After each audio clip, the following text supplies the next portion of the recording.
Okay mga pag, good morning. For today's vlog, mag-change tayo ng coolant dito sa aking Raider 150 Fi. Palitan natin yung coolant niya kasi matagal na, almost 2 years na. Kaya yun, mag-DIY ako ngayong araw. Papalitan ko ng coolant. Ito yung mga kailangan. Coolant mga siguro 500 ml is each siya. So dalawa, 1 liter na yan. Tapos ito distilled drinking water. So pang ano to, pang flush sa radiator para malinis ba pag ano. So yan lang naman, kaya naman yan ni DIY. Hindi na magbabayad sa kasa or sa mekaniko. So let's start na. Okay, sa unang step, bubuksan natin tong cover na to para matanggal yung tornilyo tsaka yung parang rivet dun. Open lang natin. Tatanggalin natin to. Ito.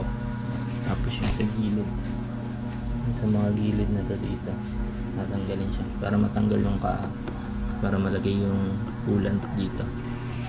So yung technique, pwede malagyan ng goma dito para hindi bumaksak-baksak ba yung ano, hindi bumaksak yung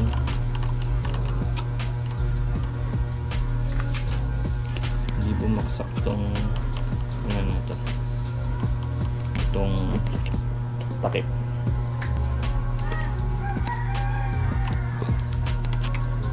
Yan, sabit lang para hindi bumababa siya habang kinakalikot natin banda doon.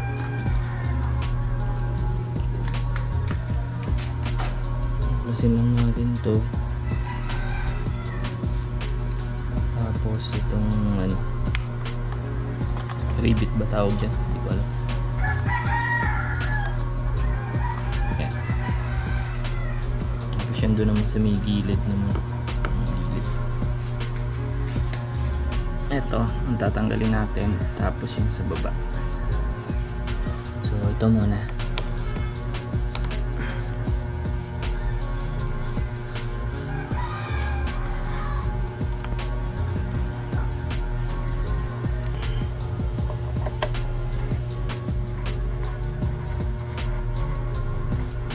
Lagyan ko na to ng penetrating oil para lumuwag. Kanina kasi matigas. And then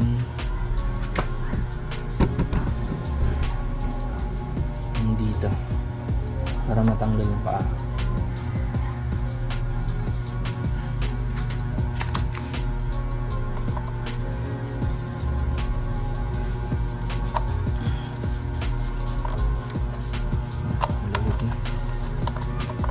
Babadan nyo ng penetrating oil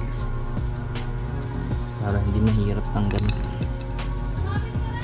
Tapos meron parang may ganito dyan sa ilalim na natatanggalin. Sundutin nyo lang kasi parang rivet siya na ano reusable. Pag ilalagay nyo, nakaangat na ganyan. Tapos pag sinuksok nyo na, pinindot ng gano'n, lock na siya. So kung aalisin mo siya, kailangan mo siyang tusukin. Kailangan mong tusukin ng ganyan. Yan. Para umangat. Mahugot nyo. Ganyan.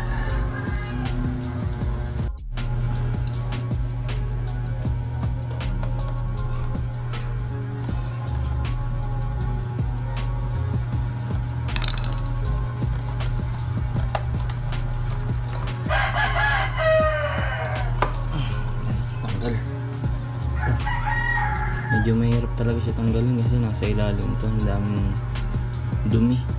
Kaya kailangan lagyan nyo muna ng penetrating oil para mabilis tanggal.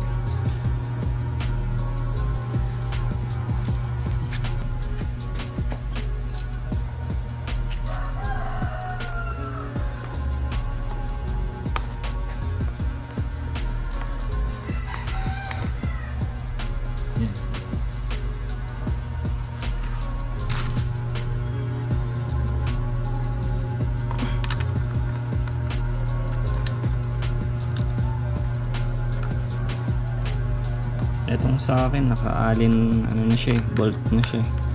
Pero yung original nito, yung sa Raider, parang ganito lang din. Yun to, nakalagay na yun din, screw type. Yung sa akin kasi pinalitan ko yung stainless, sinagkabit ako nitong ano ng cover sa radiator cover, hindi umaabot, kailangan mahaba. Pinalitan ko nitong ano, stainless para hindi kalawang. Pang matagalan na yun, 3 years na to, wala pang kalawang. Iba talaga pag stainless, maganda.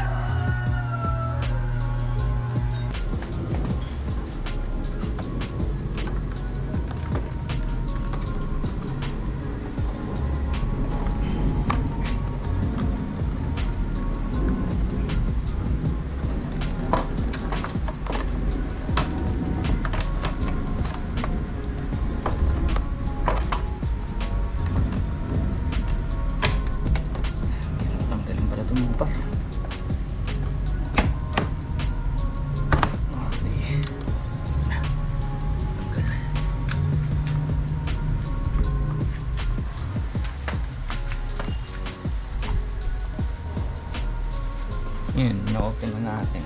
Pinisa na natin. Dami dumi. Okay, yung kabila naman yung tatanggalin natin. Nasa ito.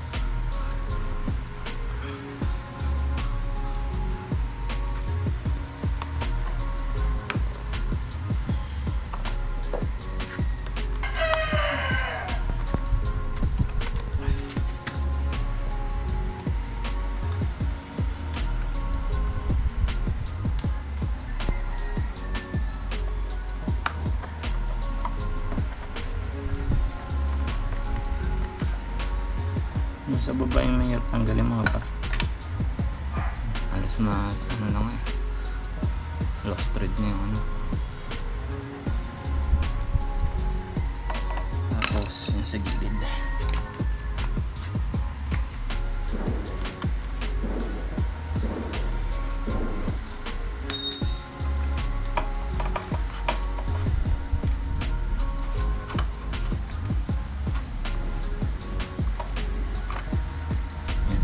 Stainless.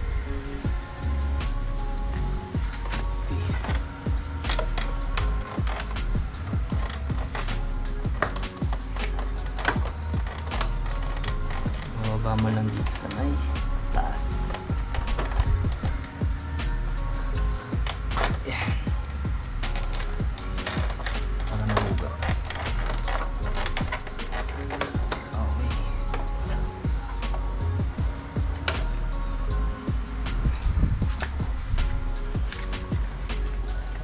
Ay punasan na rin natin kasi ito yung nakatago na part.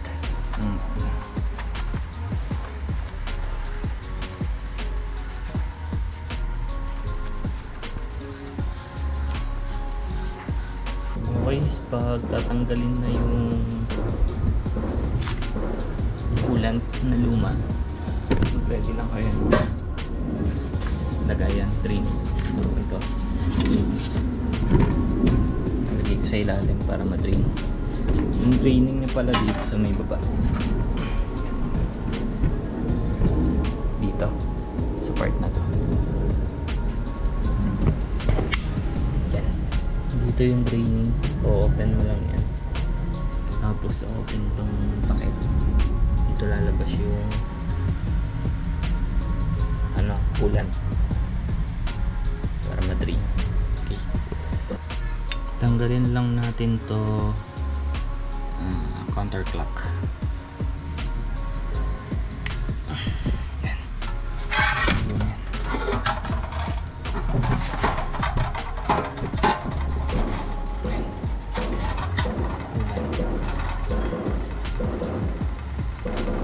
Meron siyang copper washer kaya hindi kayo malilito dyan.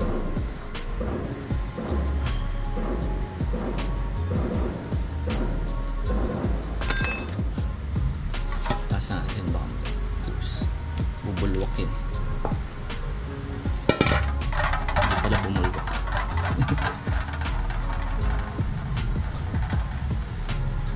bubulwak yan pag in-open natin yung ito, yung takip na to. Natapasin ko.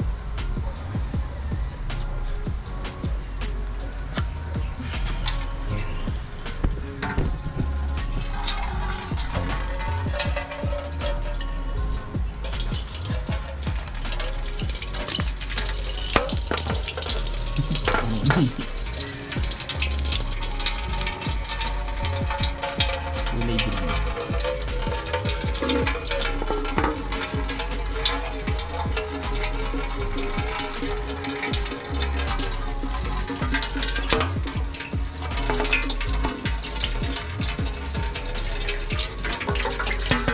Ayan lang natin maubos mga pa.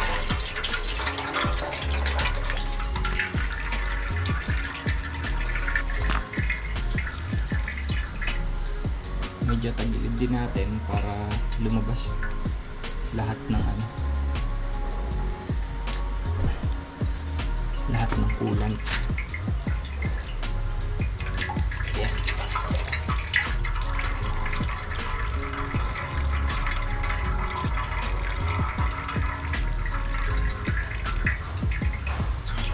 Halos konti na lang yung laman ng coolant. Open din pala natin itong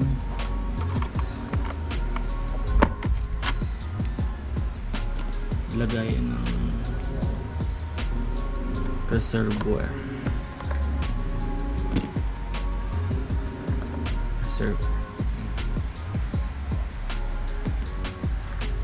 Tapos inahin natin ang takip. Yung takip siya.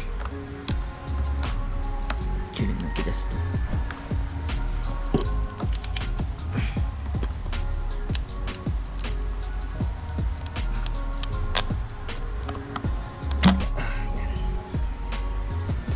Mga par, pakatapos mag-flush, ma-drain lahat ng ng coolant, i-close na muna natin sa baba kasi magpa-flush tayo, flushing tayo ng distilled water para malinis yung loob. So kabit ulit natin ito.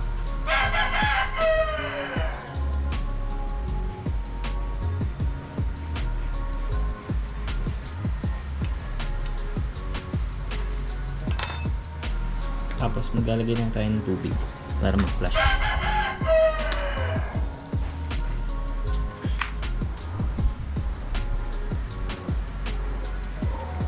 Hindi yung tap water to mga para, distilled water.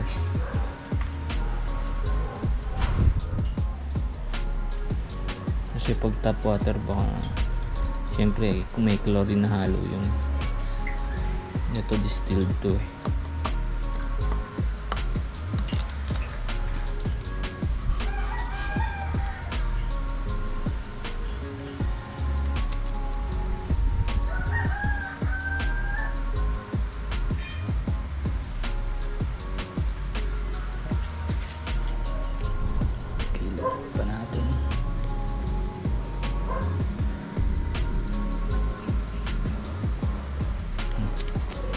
Natin in-on para mag-circulate na yung tubig.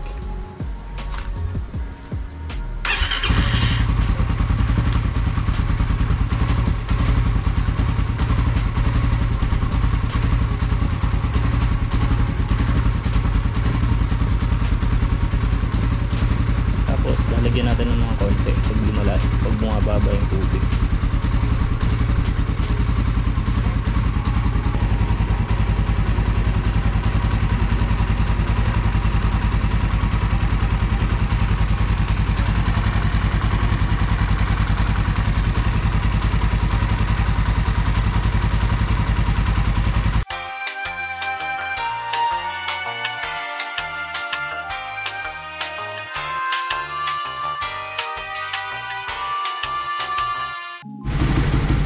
Okay mga par, after 10 minutes 5 to 10 minutes pwede naman 13 minutes may ipapansin nyo dito malinaw yung kanina na siya eh dito green na siya ibig sabihin man na circulate na yung distilled water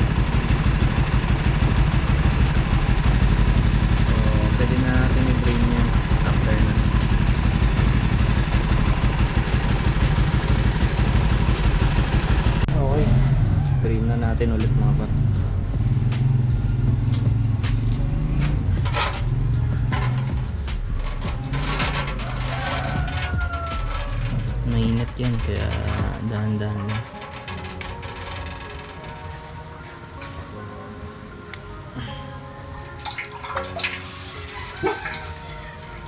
Usok-usok pa.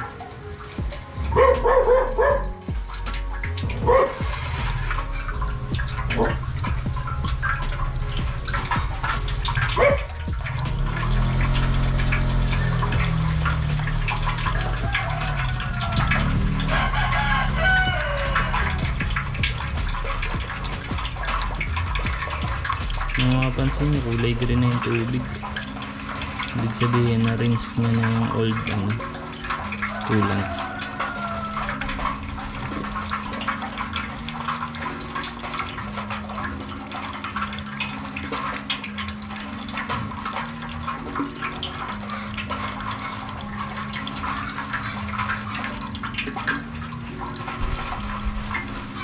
Ang tubig.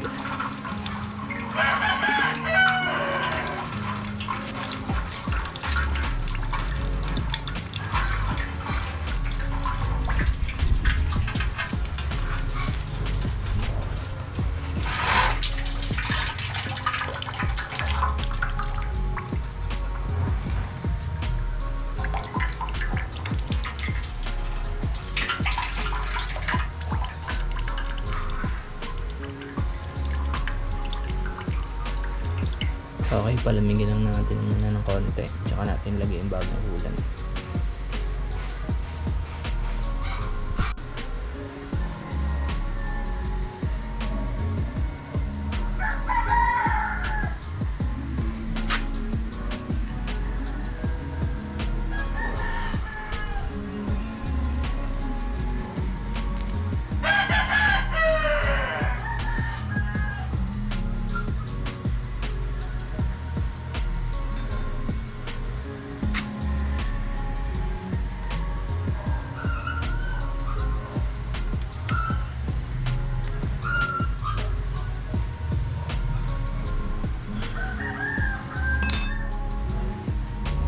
Ilagay na natin bagong coolant.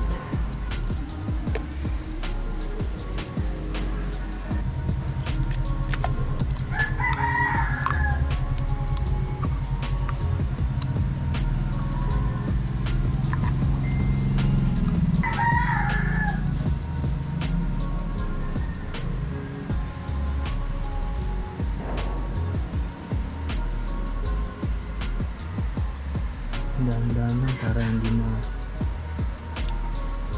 buhos.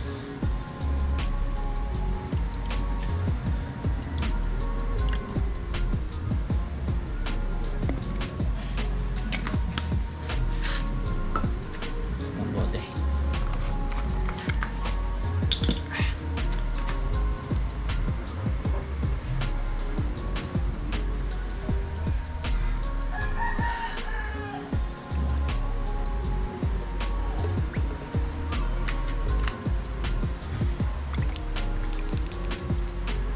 Pisil-pisilin natin yung hose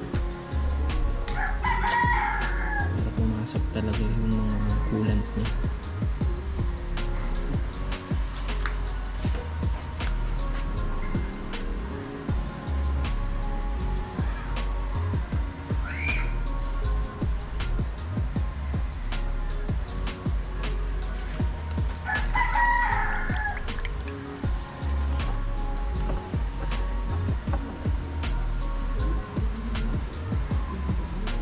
Panda rin muna natin para ma-circulate talaga yung coolant sa loob.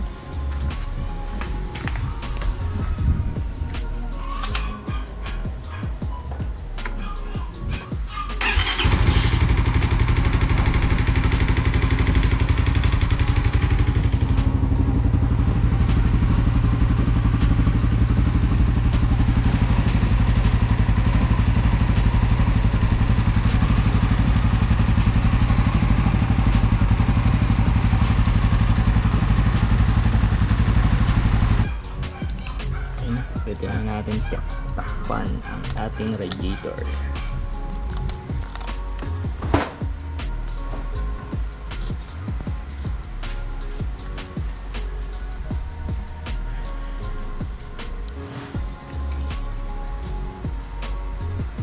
Okay, yung sobra nating coolant ilalagay natin dito sa may reservoir. Lagyan natin ng panel para hindi makalat sa taas.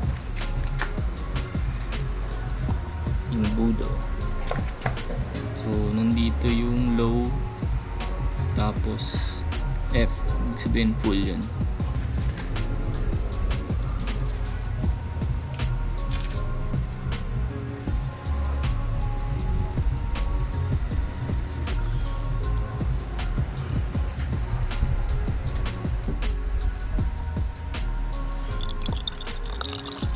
Nakatagilid naman tong surface, kaya hindi siya center, parang nasa lagpas full siya, pero okay lang.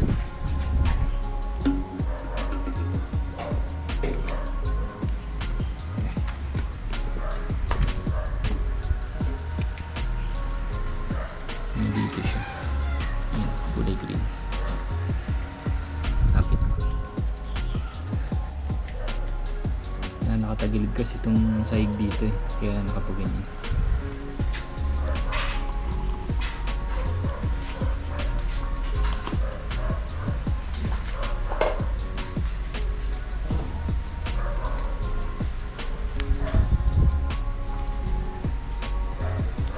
Pagbabalik mo pala to, may naka-arrow dyan, hose.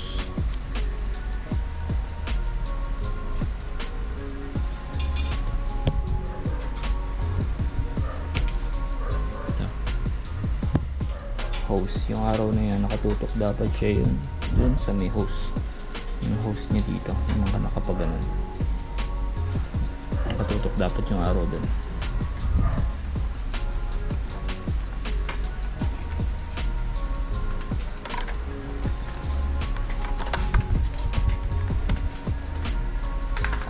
Gamitan mo ng 100% lakas.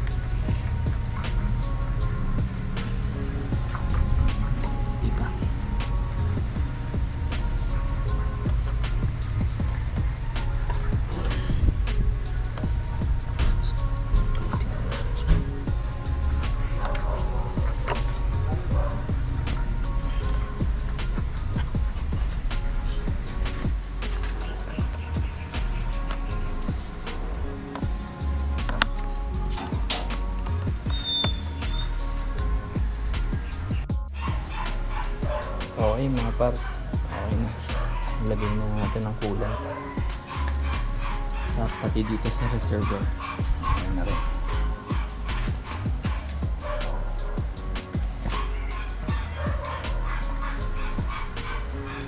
Dito na siya sa may full. Para ang purpose kasi nito, pag nagkulang ang coolant dito sa may radiator, hihingi siya ng additional na coolant dito sa may reservoir.